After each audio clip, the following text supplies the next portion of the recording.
There is a wonderful scripture in Proverbs that has helped me a lot. In Proverbs 24 verse 16, it says that the righteous person falls or fails 7 times but rises again. The righteous person, close to God, the holy person, falls or fails 7 times, a significant number of times, but rises again. In other words, it's okay to fail. It's normal to have a fear of failure, but we will rise again. Imagine if it said that the foolish person or the idiot falls 7 times. It doesn't say that. It says that the holy person, the righteous person, the person close to God, falls or fails 7 times but rises again. That's a wonderful promise. Maybe you have fallen. Maybe you're not happy with your life. Maybe you have many regrets and think you deserve your current situation. However, the passage says that you will rise again. I believe that our dreams are always on the other side of our failures. Even if you fail, Jesus' right hand is sufficient to save. Though the righteous person falls 7 times, the Lord will uphold them. There is no mistake that can put you beyond the reach of the grace, strength, and sufficiency of Jesus' right hand. In the 7th chapter of Micah, verse 8, it is written, "Do not rejoice over me, my enemy. When I fall, I shall arise. When I sit in darkness, the Lord will be a light to me." Proverbs 24 verse 16 says, "For a just person falls 7 times and rises up again." Not a wicked person, but a just person. Not someone who isn't trying, but someone who is giving their all. This life is more than I can handle alone. I'm saying that this life is a constant reminder that I can't stand unless God upholds me.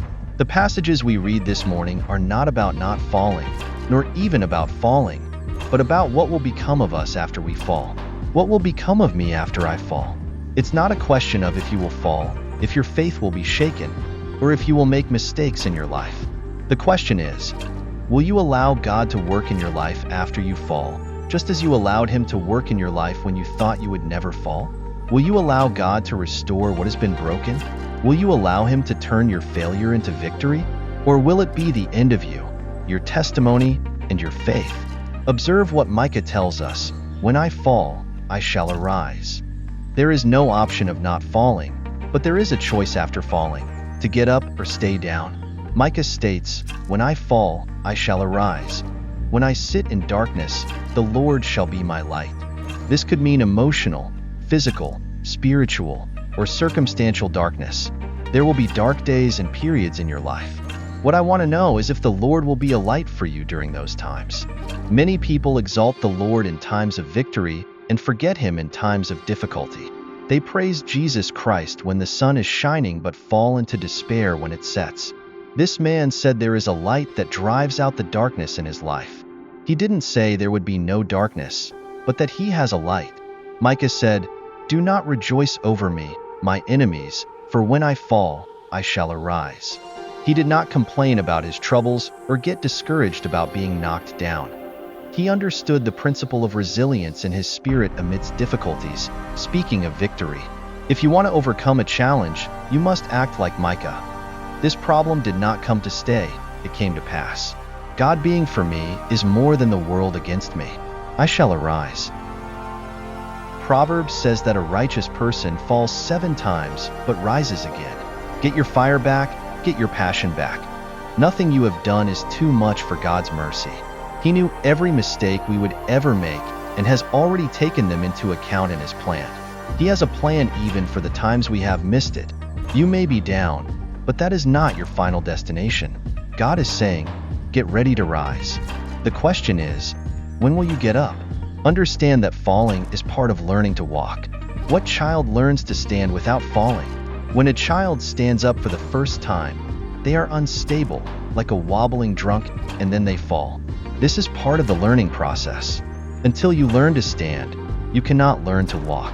We need grace until we learn to stand firmly, take a few steps, and fall. This is part of the growth process that God uses to teach us.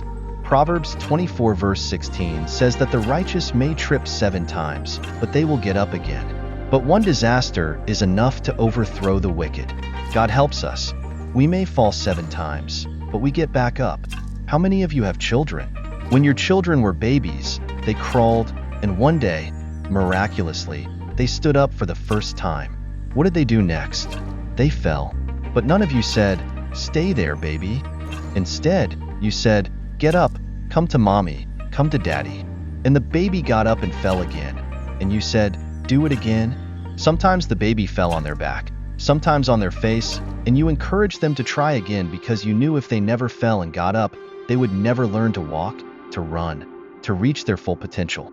Some of us today have fallen or been knocked down, and life has not been fair, and we have stayed down. I'm telling you that it is time to get up and fly like you were born to fly. A setback is nothing but a setup for a comeback. This could be the start of your comeback. No matter how bad it looks, we are never out of the race. Even a seemingly hopeless situation can turn around. God is the true author of the comeback story. He can turn the tide, change things, take you from feeling defeated to victory. Time and again, we see in the Bible that God does not give up on us. We may give up on ourselves, feel like quitting, but God does not quit. When we come back to Him, we find that He is right there waiting for us, much closer than we thought. With God, there is always hope. He wants to write a new ending to your story, one that is not about defeat but about victory. Even if you feel hopeless, if you feel like you can't see God, He is coming after you. He wants to turn your story of failure into a story of victory. And that victory comes when you simply come back to Him, realizing that He is there waiting for you. It is never too late. You are never too defeated, too broken, or too lost to come back to Christ. God can turn your moment of deepest despair into your greatest victory. He is the God of the comeback, and your comeback story could be right in front of you and could be tremendous.